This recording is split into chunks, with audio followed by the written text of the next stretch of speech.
संस्कार टेक्निकल में आपका स्वागत है। मैं संजीत कुमार चौहान जो पॉलिटेक्निक से रिलेटेड लगातार वीडियो बना रहा हूं। तो आज का ये वीडियो झारखंड पॉलिटेक्निक के बच्चों के लिए काफी इंपॉर्टेंट वीडियो होने वाला है। और अक्सर आप जानते हो कि जब मैं इंपॉर्टेंट कहता हूं तो वो रियल में बहुत ही ज्यादा इंपॉर्टेंट हो जाता है। तो अब आप बोलोगे कि सर आज का ये वीडियो इंपॉर्टेंट क्यों है। तो जैसा कि आपने मेरे पिछले कुछ वीडियोस में देखा होगा कि मैंने बताया था कि पॉलिटेक्निक के जो क्वेश्चंस हैं वो 10th बेस पर, खासकर मैथमेटिक्स और केमिस्ट्री के क्वेश्चन 10th बेस पर ज्यादा क्वेश्चन नहीं थे। तो ऐसे कंडीशंस में मैंने बच्चों से पूछा भी था कि भाई क्या करना है, और उसके बाद कि क्या एग्जाम कैंसिल करवाना है या और भी बातें हो रही थी। तो फिर जैसा कि आपको पता है कि एग्जाम तो कैंसिल नहीं हुआ और काउंसलिंग भी चल रही है, फर्स्ट काउंसलिंग। लेकिन अगर आपको ये लग रहा होगा कि सर तो भाई चलो बोले तो थे लेकिन सर ने कुछ किया नहीं, तो आज मैं बताता हूं कि मैंने आरटीआई किया था और क्या क्या था, उसके क्या क्या मैंने आरटीआई में प्रश्न पूछे थे, खासकर जेसीबी से।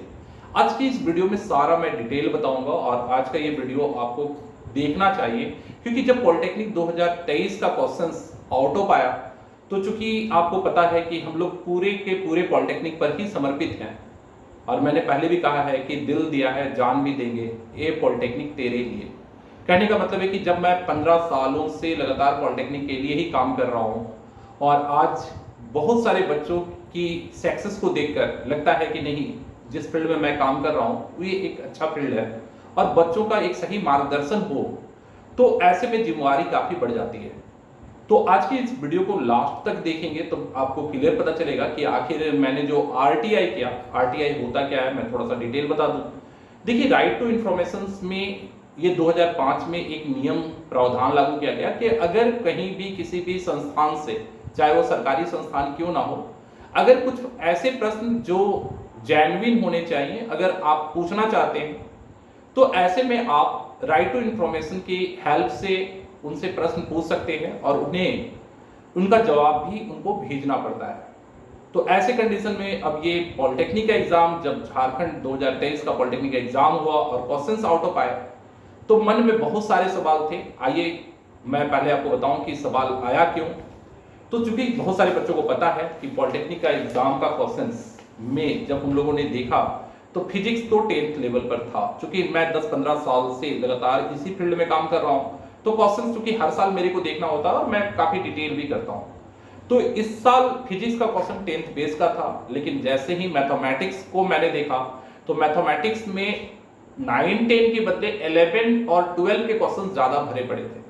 मतलब मैं पूरा डिटेल बताऊं तो अगर 50 क्वेश्चन मैथमेटिक्स के थे तो उसमें से 25 क्वेश्चन 12 का और 15 क्वेश्चन 11th का। मतलब समझ सकते हो कि 11-12 मिलाकर टोटल लगभग हो गए, अब 10 क्वेश्चन बचा। 10 में 6 क्वेश्चन क्लास 10 का था, 3 क्वेश्चन लॉग, चूंकि 10th और 9 में लॉग अभी नहीं है एनसीईआरटी के सिलेबस में, और 1 क्वेश्चन क्लास 9 का नंबर सिस्टम का। तो इस तरह से कुल 50 क्वेश्चन, और केमिस्ट्री के क्वेश्चंस भी ज्यादातर 11-12 के ही थे। तो ऐसे कंडीशन में जब मैंने प्रोस्पेक्टस देखा 2023 का, तो 2023 का प्रोस्पेक्टस में साफ साफ लिखा गया था कि 10th तो नहीं, माध्यमिक स्तर पर, मतलब कि फिजिक्स केमिस्ट्री मैथ्स के जो क्वेश्चन होंगे उस प्रश्न का उत्तर माध्यमिक होगा। तो अब दिमाग में सीधा सा प्रश्न था कि जब प्रश्न का स्तर माध्यमिक होगा तो ऐसे कंडीशंस में आखिर 11-12 के क्वेश्चंस कैसे पूछे जा सकते हैं। तो फिर मेरे मन में सवाल आया, और जब सवाल आया तो फिर आरटीआई तो करना ही था। तो आइए मैं बता दूं कि आरटीआई में मैंने 5 प्रश्न जो पूछे हैं वो कौन कौन से 5 प्रश्न हैं। तो सूचना का अधिकार अधिनियम 2005 के अंतर्गत, देखिए लिखना होता है आरटीआई में कि आप जो आरटीआई करेंगे, तो मैं एक तरह से उसका भी आइडिया दे रहा हूं कि यहां सबसे पहले आपको लिखना रहता है सूचना का अधिकार अधिनियम 2005 के अंतर्गत। ये आप देख रहे होंगे, मैं थोड़ा नजदीक करके लिखा दे रहा हूं। अब मैं पढ़कर बता देता हूं, ठीक है। अब इसके आधार पर आप किससे पूछना चाह रहे हैं, तो मैंने इसमें लिख दिया था जन सूचना प्राधिकारी, झारखंड संयुक्त प्रवेश परीक्षा परिषद। अब इसमें मैंने 5 प्रश्न जो मेरे द्वारा सूचना मांगी गई थी, वो 5 प्रश्न क्या क्या थे वो जरूर से जान लीजिए। पॉलिटेक्निक परीक्षा 2023 के प्रश्न माध्यमिक स्तर पर था या इंटरमीडिएट स्तर पर थे। मतलब कि पॉलिटेक्निक परीक्षा 2023 के प्रश्न माध्यमिक स्तर पर था या इंटरमीडिएट स्तर पर आधारित थे? ये मेरा पहला प्रश्न था। दूसरा प्रश्न था पॉलिटेक्निक प्रतियोगिता 2023 के प्रश्न के परीक्षा का स्तर में कोई परिवर्तन किया गया था? यदि हाँ तो इसकी पूर्व सूचना किस माध्यम से दी गई थी? हो सकता है भाई सिलेबस चेंज कर दिया गया हो, तो अगर इसके स्तर में कोई चेंज था तो उसकी सूचना किस स्तर पर दी गई थी? ये मेरा दूसरा प्रश्न आरटीआई में था। तीसरा पॉलिटेक्निक प्रवेश परीक्षा 2023 के प्रश्न पत्र के विषय गणित एवं रसायन विज्ञान के कुल प्रश्नों में से कितने प्रश्न माध्यमिक स्तर के पूछे गए थे? क्योंकि मैंने अभी बताया आपको, तो ये भी मैंने प्रश्न पूछा था। इसके बाद पॉलिटेक्निक प्रवेश परीक्षा 2023 में अगर 50% से अधिक प्रश्न माध्यमिक स्तर के ना हो तो चयन का आधार क्या होगा? मतलब कि अगर 50% से ज्यादा क्वेश्चंस माध्यमिक स्तर का नहीं हो तो फिर सिलेक्शन कैसे होगा? और आखिरी प्रश्न कि सन 2023 के बाद आगामी वर्षों में पॉलिटेक्निक परीक्षा के प्रश्न पत्र का क्या स्तर होगा, माध्यमिक या इंटरमीडिएट? तो ये 5 इंपॉर्टेंट प्रश्न थे। चूंकि इस साल तो पॉलिटेक्निक का क्वेश्चन इस तरीके का आया था, तो ऐसे कंडीशन में मेरे मन में भी एक सवाल बना हुआ था कि नेक्स्ट ईयर क्वेश्चन का लेवल क्या होगा। तो चलिए मैं अब आपको बता दूं कि इसके बाद, चूंकि मैं आरटीआई के बारे में भी थोड़ा थोड़ा बता रहा हूं, तो पहले तो आपको सूचना का अधिकार अधिनियम 2005 के अंतर्गत लिखना होता है। फिर आवेदक का नाम, मतलब कि जैसे मैंने अपना नाम डाला है, वर्तमान पता जो मेरा एड्रेस है, फिर सूचना से संबंधित कार्यालय, किस कार्यालय में आप देना चाहते हैं, और उसके बाद मांगी गई सूचना का ब्यौरा, वो 1 2 3 4 जो भी आप प्रश्न है वो आप लिख सकते हैं। लास्ट में आपको एक घोषणा करना पड़ता है, जैसा मैंने किया है। मैं यदि घोषणा करता हूं कि उपयुक्त सूचना का अधिकार अधिनियम 2005 के अंतर्गत मांगा जा रहा हूं, जिसके प्राप्त करने के लिए भारतीय पोस्टल ऑर्डर के माध्यम से भारतीय पोस्टल ऑर्डर संख्या 2, मैंने पोस्टल ऑर्डर लगाए थे 10-10 रुपए के, तो 20 रुपया दिनांक 9/5/2023 को देय राशि भुगतान कर रहा हूं। मतलब कि मैं 9 मई को ये राशि भुगतान कर रहा हूं और ये मैंने भेजा है 11 मई 2023। मतलब कि ये सूचना का अधिकार के लिए जो मैंने प्रश्न पूछे थे इसके को मैंने भेजा, और पोस्टल ऑर्डर्स के ये 2 स्लिप्स 10-10 रुपए के जो मैंने इसमें ऑलरेडी लगा दिया था, ये पोस्टल ऑर्डर के साथ इन प्रश्नों को मैं भेजा था, उसका एक कॉपी मैं अपने पास रखा हूं, तो वो मैंने आपको बता दिया। अब आपके मन में आएगा कि सर ठीक है, सब कुछ तो हो गया, अब मुझे बताइए कि आरटीआई का रिपोर्ट में आया क्या? तो देखिए आज का ये वीडियो इसलिए इंपॉर्टेंट है क्योंकि आज ही उसका जवाब आ गया है, और ये जवाब मैं आप लोगों के सामने आप रख रहा हूं। तो चलिए देखते हैं कि जवाब क्या आया है। तो जेसीबी, अब जैसा कि आप देख रहे हो आरटीआई का जवाब जेसीबी के ये आ गया है, और यहाँ लिखा हुआ है झारखंड संयुक्त प्रवेश परीक्षा परिषद। ठीक है, अब मैं जवाब पढ़ लेता हूँ एक बार, क्योंकि जवाब का आप इंतजार कर रहे होंगे, और ये जेसीबी बोर्ड के द्वारा भेजा गया है। तो चलिए मैं जवाब पढ़ लेता हूँ। झारखंड संयुक्त प्रवेश परीक्षा परिषद, ठीक है, झारखंड सरकार, और यहाँ पर प्रेषक जो यहाँ के सूचना प्राधिकारी हैं उनके द्वारा भेजा गया है, और मेरा प्रेषित का नाम, चूंकि मेरा नाम और एड्रेस डाला गया है, और विषय सूचना के अधिकार अधिनियम 2005 के तहत उपलब्ध कराने के संबंध में, मतलब कि जो मैंने प्रश्न पूछा था, और आवेदक का दिनांक 11 मई 2023, जैसा मैंने बताया आपको कि मैंने प्रश्न पूछा, उसका उत्तर आ गया। और कब आया है? तो आज आ गया है, मतलब कि आप मान लो 19 जून को मेरे को ये उत्तर मिल रहा है।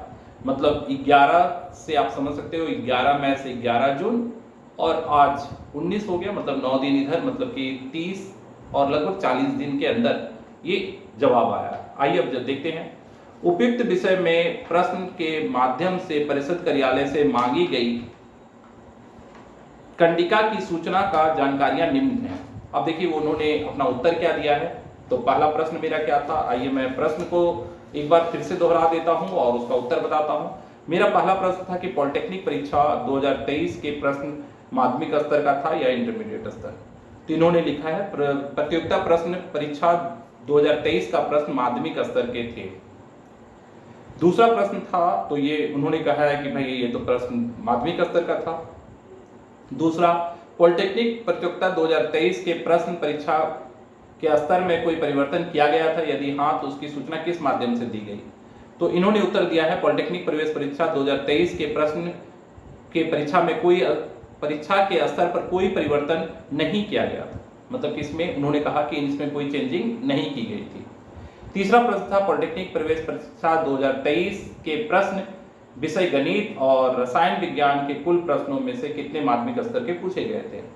तो इन्होंने उत्तर दिया है तीसरा प्रश्न का कि पॉलिटेक्निक प्रवेश प्रतियोगिता परीक्षा 2023 के प्रश्न के विषय में गणित और रसायन के सभी प्रश्न माध्यमिक स्तर के पूछे गए थे। इन्होंने कहा कि सभी प्रश्न जो है वो माध्यमिक स्तर का ही था। उसके बाद चौथा, पॉलिटेक्निक प्रवेश परीक्षा 2023 के लिए मैंने पूछा था कि 50% से अधिक माध्यमिक स्तर का क्वेश्चन ना हो तो चयन का आधार क्या होगा। इसका उत्तर उन्होंने दिया कि पॉलिटेक्निक प्रवेश परीक्षा 2023 का परीक्षा फल के प्राप्त कुल अंकों के आधार पर ही तैयार की गई है। मेगा सूची से अभ्यर्थियों को मेगा सा इच्छा के आधार पर चयन होगा। मतलब कि इसकी जो स्तर होगी एग्जाम का, जो कुल अंकों के आधार पर ही तैयार किया गया है, और मेगा सा इच्छा का मतलब कि चॉइस फिलिंग के आधार पर जो लोग अपना इच्छा करेंगे उसके आधार पर चयन होगा। उसके बाद मेरा आखिरी प्रश्न था 2023 के बाद जो आने वाले साल हैं उसमें क्वेश्चन का स्तर कैसा होगा। तो आगामी वर्षों में भी पॉलिटेक्निक परीक्षा का प्रश्न पत्र का स्तर माध्यमिक ही होगा, ये उन्होंने उत्तर दिया है। मतलब कि उनका कहना है कि ये प्रश्न माध्यमिक स्तर के ही थे और माध्यमिक स्तर के ही प्रश्न पूछे गए। अब सवाल आता है कि सर क्या जेसीबी ने सही कहा। ये मुझे भी सवाल मेरे दिमाग में चल रहा था कि भाई जेसीबी ने जो कहा है वो सही है या गलत। तो मैं बता दूं, माध्यमिक की परिभाषा को फिर मैंने छानना स्टार्ट किया, क्योंकि मैं ऑलरेडी बीएड कर रखा हूं और उसके बाद कुछ और भी सोशल मीडिया के थ्रू मैं इन चीज़ों को छानना जब स्टार्ट किया, तो मैं बता दूं कि पहले तो माध्यमिक का परिभाषा क्या होता है। माध्यमिक का परिभाषा है प्राथमिक और उच्च शिक्षा के बीच की शिक्षा को माध्यमिक शिक्षा कहते हैं। अब ऐसे कंडीशन में फिर मुझे लगा कि नहीं, अब क्लासेस के आधार पर बता दिया जाए कि माध्यमिक शिक्षा में कौन कौन सा क्लास आता है। तो फिर इसका डिटेल जब मैंने देखा तो इसका में क्लासेस 9, 10, 11, 12 टोटल 9, 10, 11, 12 को माध्यमिक शिक्षा कहा जाता है। अर्थात जो उनके प्रोस्पेक्टस में दिया हुआ है माध्यमिक शिक्षा, और जो उन्होंने अपने रिपोर्ट में कहा कि ये माध्यमिक शिक्षा के प्रश्न के आधार पर था, तो 11, 12 के क्वेश्चन भी माध्यमिक में आ जाते हैं, इसलिए उन्होंने कहा कि माध्यमिक स्तर के ही थे। दैट मीन्स आरटीआई का रिपोर्ट उनका सही है। किंतु अब यहाँ किंतु क्या है, अब सोचिए कि 10th का बच्चा को आप प्रिपेयरिंग फॉर्म भरवा लेते हो पॉलिटेक्निक के लिए, और उन्हें आप हर साल 10th के क्वेश्चन देते थे और अब वो 11, 12 का क्वेश्चन दे रहे हैं। तो क्या लगता है कि वो बच्चा क्या 11, 12 पढ़ा होगा? जब 10th का एग्जाम अभी देकर तुरंत निकला है, तो क्या हम लोग 10-15 दिन के क्रैश कोर्स में उन्हें, या 1 महीने के क्रैश कोर्स में पूरा 11, 12 पढ़ा सकते हैं? दूसरी बात कि अगर 11, 12 का ही पूरी तैयारी हम लोग 9 महीना रखकर करवा ही दे, तो फिर मैं पॉलिटेक्निक क्यों दिलाऊंगा? मैं उन्हें IIT और जेईई मेंस की तैयारी क्यों नहीं करवाऊंगा? एक बहुत बड़े सवाल है, और इन सवालों का उत्तर मुझे लगता है कि अब कहीं ना कहीं ढूंढने की जरूरत है। तो प्लीज़ कमेंट करके जरूर बताएं कि ये जो बातें मैं आपसे बोल रहा हूँ, कहाँ तक जेसीबी सही है और कहाँ हम लोग सही हैं। ये सवाल आज आपके लिए है, तो प्लीज़ इसका उत्तर आप कमेंट सेक्शन में जरूर दें। तो आज का वीडियो केवल स्पेशल आप ही लोगों के लिए था। तो जय हिंद, जय भारत।